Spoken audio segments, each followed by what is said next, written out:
Bonsoir à tous et à toutes. Alors, bon, merci déjà de suivre cette petite vidéo. Alors, ça fait un petit moment que j'en ai pas fait, parce qu'il y avait pas mal de choses à préparer pour la saison, qui finalement ne semblent pas vouloir démarrer. Alors, on va reparler un petit peu entraînement ce soir. Et quelque chose qui me semble donc essentiel et qui l'est vraiment, si on veut progresser, si on veut du moins progresser de façon efficace, raisonnable et raisonnée, et ne pas se blesser, se cramer ou mal utiliser son potentiel. Alors je veux parler évidemment des intensités, enfin des intensités dans l'effort. Alors, évidemment que tout le monde sait globalement de quoi je parle quand je dis ça, parce que on court pas à la même intensité un 10 bornes ou un marathon, ou un 100 km, ou un ultra trail. Mais à l'entraînement, ça prend toute son importance parce que chaque filière énergétique, alors je ne vais pas forcément rentrer dans le détail sur les filières, mais chaque zone, ce que vous pouvez grosso modo bien sûr voir sur vos montres souvent ou sur les sites qui analysent un petit peu les efforts, chaque zone d'intensité correspond à des caractéristiques musculaires, cardiaques, mais aussi à une spécificité qu'on veut travailler, ou pas d'ailleurs. Donc, à partir de là, quand on part s'entraîner, alors hormis pour un footing de récup ou une sortie de récup à vélo ou des choses comme ça, il faut toujours savoir quel est le but de la séance, euh, combien de temps, etc. Le corps de séance, évidemment, il faut le savoir, mais il faut savoir pourquoi on le travaille. Parce que sinon, tout simplement, on va travailler parfois à la mauvaise allure, on va travailler de façon pas efficace ou moins efficace que ça devrait, parce qu'on ne saura pas calibrer notre effort. Alors, pour ça, dans certains sports qui ont plus d'ancienneté, on va dire, comme le cyclisme, il y a des travaux qui ont été faits qui sont très intéressants. Et donc, par exemple, moi j'utilise beaucoup l'échelle des I. Alors, l'échelle des I, donc faite par Fred Grapp, qui est maintenant l'entraîneur de l'équipe FDJ, il me semble. Enfin, bon, bref, qui est une des références en France. L'échelle des I, donc c'est avec 7 degrés d'intensité. Ça va de la sortie pour aller chercher le pain jusqu'au sprint maximal, jusqu'au sprint max. Bon, je ne vais pas détailler l'échelle des I adaptée au cyclisme, tout simplement parce que là, cette vidéo, elle est faite pour les trailers, pour tous ceux qui veulent progresser justement en trail running, mais qui cherchent des méthodes pour mieux calibrer leur effort. Parce que, contrairement au vélo, justement, où pour être précis par rapport à l'échelle des I ou par rapport à ce que dit son entraîneur sur d'autres méthodes, on peut mettre un capteur de puissance en cyclisme. En course à pied, même s'il y a eu des prototypes qui ont été faits sur des chaussures, bon, déjà, c'est pas tout le monde qui en a, loin de là, et bon, la fiabilité, l'efficacité, puis il y a tellement d'autres paramètres qui rentrent en cause, la pente, la technicité, etc., que ce ne serait pas, du coup, ce serait pas objectif, on va dire, mais ça serait pas intéressant, forcément. Donc, ce qui a été fait de très bien, donc que j'ai repartagé et que je trouve extraordinaire, c'est l'adaptation de l'échelle DESI de Fred Grapp par la clinique du coureur et donc Thomas Laure Blanchet, que j'imagine beaucoup connaissent, alors que moi je ne connais pas personnellement, mais dont je suis les travaux avec la clinique du coureur, et bien sûr tout le monde connaît par contre le palmarès qu'il a eu. Et donc, cette échelle DESI, alors je vais vous la présenter là, elle va s'afficher ici. Non, alors, non, ça veut pas. Je vais essayer de vous l'envoyer. Hop, voilà, elle est là. Hop, voilà. Donc, cette échelle d'Easy, pareil, elle est basée sur. C'est l'autre côté. Hop, voilà. Elle est basée sur 7 degrés d'intensité que je vais vous détailler. Et ce qui est très bien fait dans cette interprétation-là, c'est qu'il y a plusieurs paramètres pris en compte. C'est-à-dire la FC max évidemment, comme sur l'échelle originelle de Fred Grapp, mais aussi les pourcentages de VO2 max ou de VMA. Alors, enfin, à prendre évidemment avec des pincettes parce que ça serait donc représentatif sur de la VMA à plat par exemple, mais du coup si on veut faire de la VMA ascensionnelle, c'est plus la même, il faut la recalculer, la remesurer.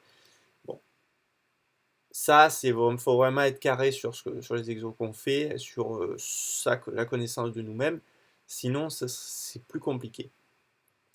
Mais après, ce qui est bien, c'est qu'il y a aussi donc des degrés de perception et de maintien de l'effort, de l'intensité. Alors, il y a d'ailleurs aussi le petit rappel, parce que je vais pouvoir vous le montrer. Donc, je vois pas bien. Non, alors on voit pas bien. Donc, il y a SV1, SV2. Ça, c'est plus utilisé, donc seuil ventilatoire 1 et 2. Ce qui est d'ailleurs beaucoup plus utilisé par les triathlètes. Non pas par manque d'intérêt pour la secte de triathlètes, je ne suis pas forcément fan de cette comment dire, de cette hiérarchisation. Je suis plus, bon, c'est parce que je viens du vélo, hein, tout simplement, plus sur seuil aérobie, seuil anaérobie. Mais c'est vrai que ça peut répondre au manque et au trou qu'il y a dans l'échelle des I de Fred Grapp sur I3, sur l'intensité d'endurance critique, où entre son endurance critique et son seuil aérobie, il y a un trou dans la fréquence cardiaque qui correspond à rien. Donc il y a un manque. Bon. Donc les SV1 et SV2 répondent un petit peu à ça. Et donc sont un petit peu décalés du seuil aérobie et seuil anaérobie qu'on connaît ailleurs. Et donc peuvent, à la limite pour certains, mieux correspondre. Voilà. C'est à vous de vous trouver aussi là ce qui vous correspond le mieux. Alors pourquoi je fais donc ce parallèle et pourquoi je fais cette vidéo? Parce qu'il est très très très important à l'entraînement de savoir quelle zone vous allez travailler, comment, quel intérêt ça va avoir et si vous êtes dans la zone cible. Alors, imaginons qu'on vous dit d'aller travailler du seuil. Aujourd'hui, c'est un seuil. Déjà, comme je vous l'ai dit, il y en a deux de seuils, que ce soit SV1 ou alors les seuils aérobie, anaérobie. Donc si on vous dit vous allez travailler du seuil, ben moi je dis lequel? Bon, donc déjà si c'est pas précisé, il y a un problème.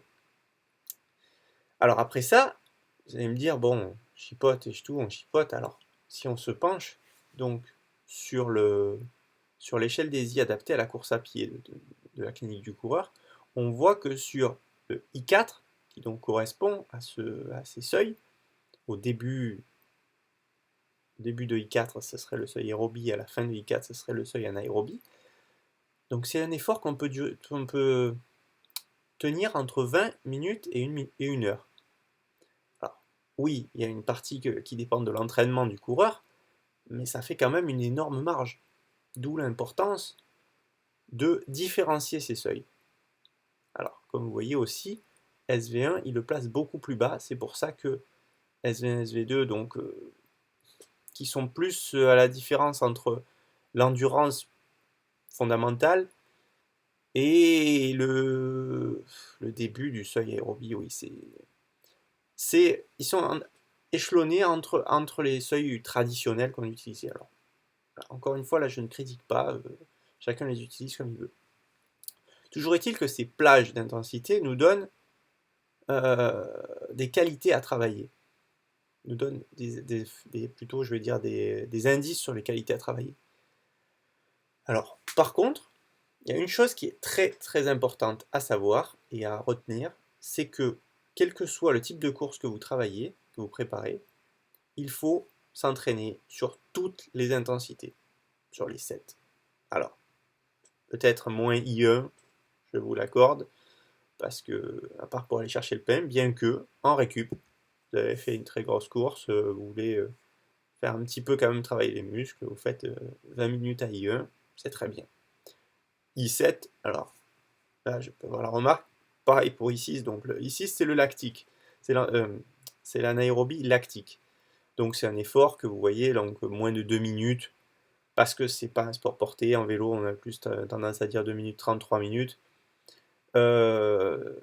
parce que ça utilise les réserves locales du muscle, donc en ATP, sans rentrer dans les détails, et ces réserves sont limitées, mais on va dire que voilà, on y arrive moins vite en vélo à user toutes les réserves, peut-être parce que voilà, parce que c'est un sport porté, que l'effort est peut-être moins violent.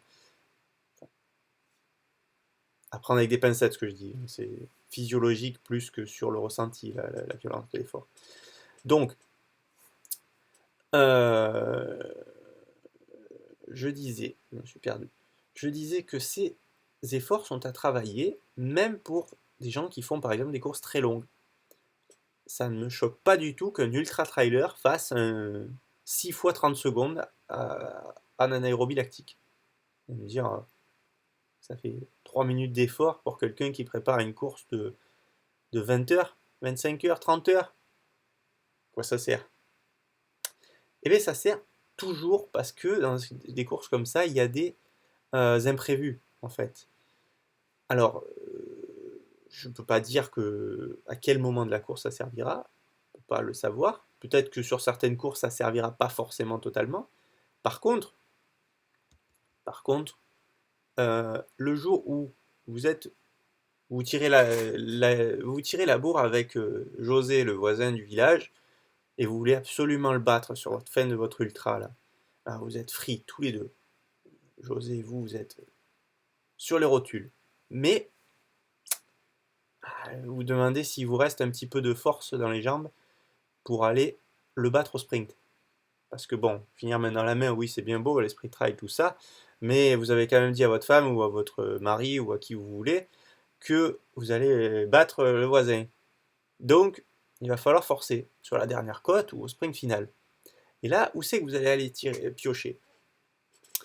Eh bien, c'est dans les réserves locales du muscle, on va dire les réserves de survie, qui vont servir sur un effort très violent. C'est presque, oui, un réflexe de survie. L'exemple que me donnait toujours un des formateurs que j'avais eu, c'est vous êtes en train de faire une sieste, on entend vous entendez, vous êtes réveillé par le bruit quelqu'un qui vous vole votre voiture, vous levez en sursaut et vous courez, faites un sprint pour aller lui coller un parpaing et l'arrêter. Et bien c'est ça. Ça, si c'est sur moins de 10 secondes, là, le réflexe qui vous réveille et qui vous fait courir, là vous êtes en anaérobie à lactique. Donc vous êtes sur du sprint. De moins de 10 secondes, là vous êtes sur I7. Par contre, si vous courez pendant 30 secondes, 1 minute pour le rattraper, et là vous voulez mettre votre puissance maximale pour le plaquer au sol, l'arrêter, ce que vous voulez, vous avez compris la métaphore, là on est à I6. Alors j'aimerais bien descendre un petit peu la fenêtre, parce que bon. Donc c'est ça que je vais vous montrer, parce que si vous avez besoin de faire un sprint, une relance, ou que sur une pente plus raide, quand vous êtes en train de courir en course, vous jaugez mal votre effort, vous allez tomber dans cette filière lactique. Vous allez avoir la sensation des cuisses qui brûlent, qui gonflent, qui sont dures. Et à quoi ça va se jouer là entre votre adversaire et vous? Ça va se jouer à celui des deux ou à celle des deux qui tiendra le plus longtemps, qui résistera le plus longtemps à cet afflux d'acide lactique qui n'est pas totalement dégradé, ou pas tout de suite en tout cas, et qui du coup vous brûle les jambes. Ah oui. Et bien là, entre quelqu'un qui ne l'a pas du tout travaillé, qui va le tenir 1 minute 30, 1 minute 45, et quelqu'un qui l'a travaillé tout au long de sa préparation, sans en faire à outrance bien sûr, mais qui en a fait une fois par semaine ou une fois toutes les 2 semaines, allez, même toutes les 2 semaines ça suffit, pendant ces 3-4 mois de préparation spécifique, et bien lui peut-être qu'il va tenir 2 minutes 10, 2 minutes 15. Et les 30 secondes qu'il va tenir de plus, qu'il ou elle bien sûr, va tenir de plus que son adversaire, et bien ça suffira à faire la différence, à faire craquer l'autre dans la tête aussi, et à plier le match. La course, vous m'avez compris. Donc, cette métaphore un peu longue, veuillez m'en excuser, est pour vous expliquer l'importance de travailler toutes les filières énergétiques en course à pied, en vélo, dans tous les sports d'endurance, globalement dans tous les sports.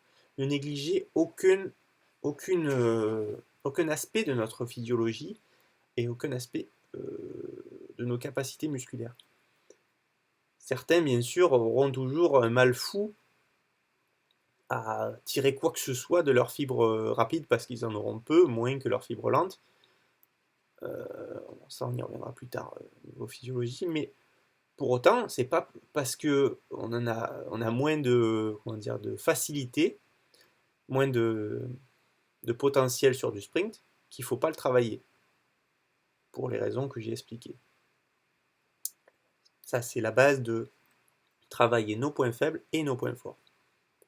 Alors, je vais quand même faire un petit récap de toutes les intensités, les 7 degrés d'intensité.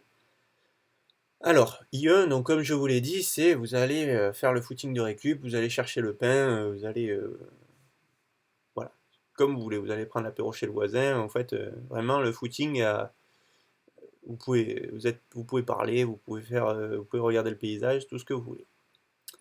Donc, comme il l'explique, moins de 75% de FC max, qui est voilà, donc assez clair, on peut parler de façon totalement aisée.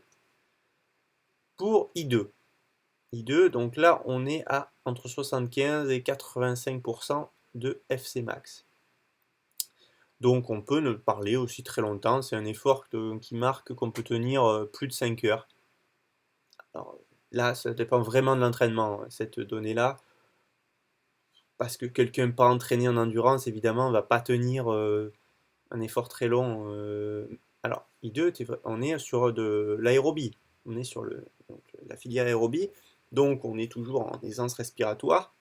C'est plus au niveau musculaire que ça piochera, mais au niveau ressenti, on sera bien. Ça sera peut-être 2-3 heures pour quelqu'un qui n'est pas entraîné, on peut entraîner, pardon.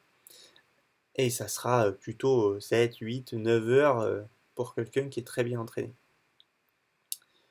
Pour I3, alors là on rentre dans les intensités vraiment donc spécifiques, et donc celle-là c'est la plus dure un petit peu à évaluer, à jauger, donc c'est pour ça que là c'est assez bien d'avoir mis un cadre là-dessus. Donc c'est l'endurance critique. Donc c'est toujours la filière aérobie, mais où on arrive à la limite, et donc ça se ressent sur la respiration, ça se ressent sur... donc elle est légèrement hachée, on peut parler, mais moins distinctement qu'à I2. C'est une intensité qu'on peut tenir, alors donc selon toujours l'échelle de la clinique du courant, entre 2 et 3 heures. Je dirais moins, pareil pour un coureur moins entraîné, enfin peu entraîné, ce serait plutôt 1 heure et demie, 1 heure. Parce que là, au final, on retombe sur le vide qu'il y a dans l'échelle des I aussi de Fred Grapp. Parce que là, on nous dit que l'intensité qu'on peut tenir entre 2 et 3 heures, c'est I3, et entre 20 minutes et 1 heure, c'est I4. Et alors, si on court 1 heure et demie, on est où? Si on court 1 heure et demie de façon régulière. Voilà, donc c'est évidemment compliqué à calibrer tout ça. Donc je dirais quand même que I3, c'est une intensité vraiment intermédiaire et dure à déterminer. Enfin, dure. Non, on sait quand on y est. Après, combien de temps on le tient, c'est dur à dire. Voilà, donc pour un individu pas entraîné, ça peut être tout simplement, ça peut être juste 1 heure et quart, ça peut être 1 heure et demie au maximum, comme ça peut être un peu plus un peu plus que 3 heures pour un individu très entraîné. Mais alors attention, ça c'est assez souvent négligé. Donc du moins, c'est pas écrit comme tel, parce que ça peut être travaillé involontairement sur des sorties fartlek, sur des séances d'allure longue, mais il faut savoir quand même, quand on le travaille, pourquoi et l'intérêt que ça aura sur une course. Parce que c'est une allure qu'on retrouvera donc sur, vous voyez bien, si c'est un temps qu'on tient 2 heures à 3 heures, ça peut être l'intensité qu'on retrouve sur un trail court, ça peut être l'intensité qu'on retrouve sur un marathon. C'est voilà, c'est une intensité quand même très importante à travailler. Donc, et c'est la barrière, comme je dis, avec donc c'est là qu'il y a le seuil aérobie Donc on bascule sur une intensité beaucoup plus dure à tenir. Donc I4, qui correspond grosso modo donc là où il y a les 1 ou les 2 seuils. Donc 92 à 96% de FC max, je suis d'accord. Et tenir entre 20 minutes et 1 heure. Ah, pareil. Alors, c'est ça qu'on va travailler sur des blocs de 10, 15, 20 minutes, sur des portions roulantes, si vous voulez, sur des portions vallonnées. Il y a beaucoup de façons de le travailler. Parce que c'est quand même une plage assez large, de 92 à 96% d'FC max, mais à une intensité qui est très distincte en fait. Parce que c'est peut-être la plus facile à reconnaître, parce qu'on n'est pas totalement dans le Schwartz à plus être lucide, à plus savoir où on est, mais on reconnaît vraiment la respiration très hachée, la discussion difficile, euh, et une intensité qu'on sent qu'on peut maintenir, mais si on veut rester régulier, voilà, on sent assez vite les limites quand même.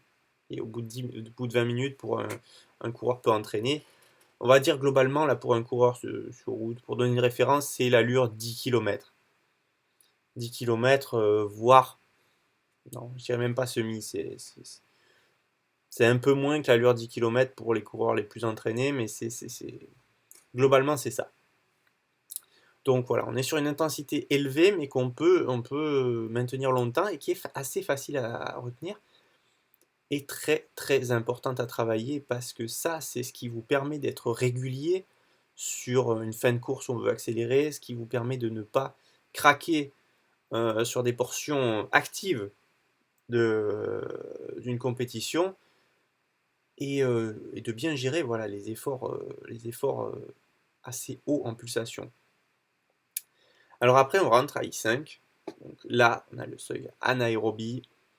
On est donc plus du tout dans la filière aérobie. On est sur une respiration difficile, voire en apnée à certains moments. Pas totalement, parce que là, ça sera I6.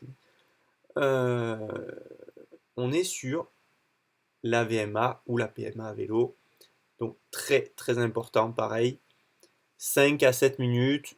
Voilà, c'est pour ça que, par exemple, le test VMA qui est le plus représentatif à faire tout seul, je veux dire, parce que évidemment que ceux par palier sont mieux, mais à faire à plusieurs ou plus compliqué à mettre en place. Donc je veux dire, le plus simple, c'est le demi-cooper, c'est 6 minutes à fond, sur place, sur piste ou sur du plat. Euh, voilà, parce que on est clairement dans la fourchette, dans l'allure, enfin le temps où on peut maintenir notre VMA. Donc je rappelle, vitesse maximale aérobie, parce que on est sur le seuil aérobie. On est sur la limite de cette capacité cardiaque qu'on a. On est à FC max. Voilà, alors il marque entre 96 et 100% de FC max.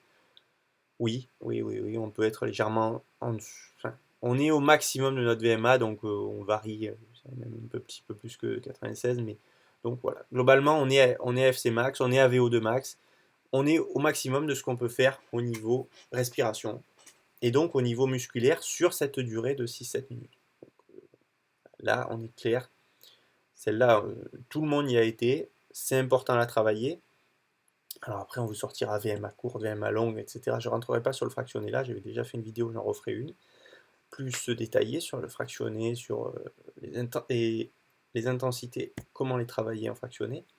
Mais là, je vais vraiment voilà, juste dire que c'est cette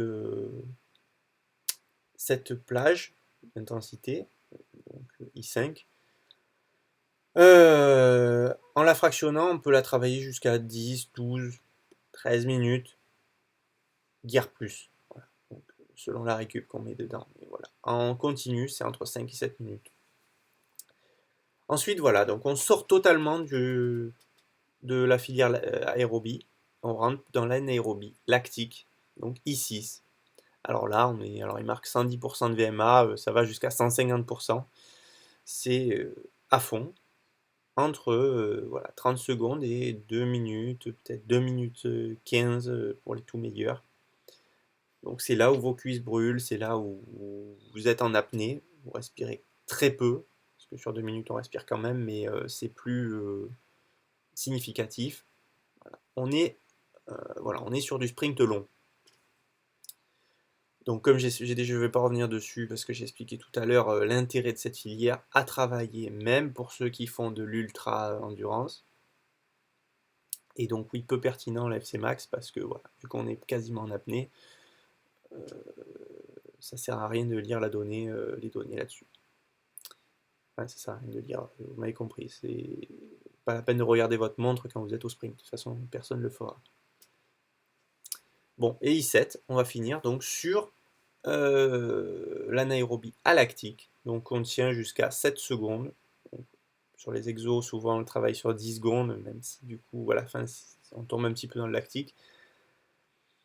Alors, cette filière-là, c'est donc le sprint maximum, toute l'énergie que vous avez à l'instant T. Donc, mais ça, c'est vraiment les réserves que vous pouvez utiliser immédiatement, donc d'ATP dans le muscle, qui se vident extrêmement vite. Et c'est pour ça qu'elle dure si peu de temps. Et ça, vous allez me dire aussi à quoi ça sert. Ben là, c'est plus pour l'explosivité que ça va servir. Donc pour les relances, pour répondre à une attaque, pour même le début d'une descente. Vous avez fait une côte, vous avez géré, vous voulez mettre un petit coup de pression à vos adversaires au début de la descente, vous faites une petite accélération. Si vous n'êtes pas habitué, si vous ne l'avez pas travaillé, vos muscles vont mal le vivre. Vous allez vite être donc, bon, essoufflé selon le pourcentage de FC Max que vous étiez avant aussi, vous allez plus ou moins mal le vivre, mais c'est, et selon l'intensité de votre sprint aussi, vous n'allez pas forcément faire un sprint à I7 sur un ultra trail, vous n'allez même jamais le faire. Mais bien que la perception aussi du sprint max, elle est bien différente au bout de 10 heures de course qu'au bout de 20 minutes. Mais toujours est-il que l'explosivité, il faut la travailler, même si vous ne la en servez jamais sur vos courses longues, travaillez l'entraînement pour habituer le muscle à un effort violent. Ça pourra éventuellement aider, éviter peut-être des blessures, éviter ou des coups de barre pas prévus en course. Voilà, donc on a fait le tour donc, de cette échelle. Alors, après, il y a aussi un indice enfin, il y a une échelle sur 10 de perception.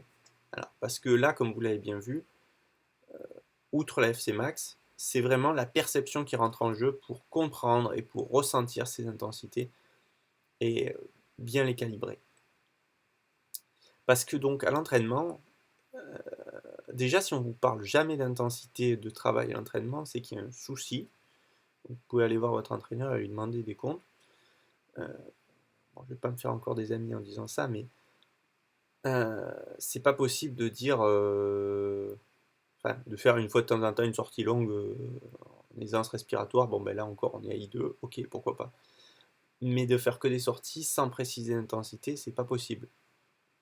À part si on veut pas vraiment progresser ou on le fait pour le plaisir, ça bien sûr, il n'y a pas de souci. Mais à partir du moment où on fait une démarche structurée d'entraînement, il faut être précis le plus possible sur ce qu'on veut travailler. Après, faire des cycles avec des séances ciblées dans chaque cycle sur un domaine, une compétence à travailler, afin d'améliorer cette compétence. Donc, alors, certaines sont plus compliquées. Par exemple, à part pour les sprinters, on va faire un cycle de travail de lactique pour un ultra-trailer. On va juste caser des séances de développement et de rappel dans d'autres cycles. Ça, j'y reviendrai un peu plus tard. Là, la vidéo est déjà assez longue. Merci à ceux qui l'ont suivi et jusqu'au bout, en espérant que ça vous ait aidé. Et je vous souhaite une bonne soirée et une bonne journée pour ceux qui la verront plus tard. Et à très bientôt, j'espère. Merci, bientôt sur des courses, espérons.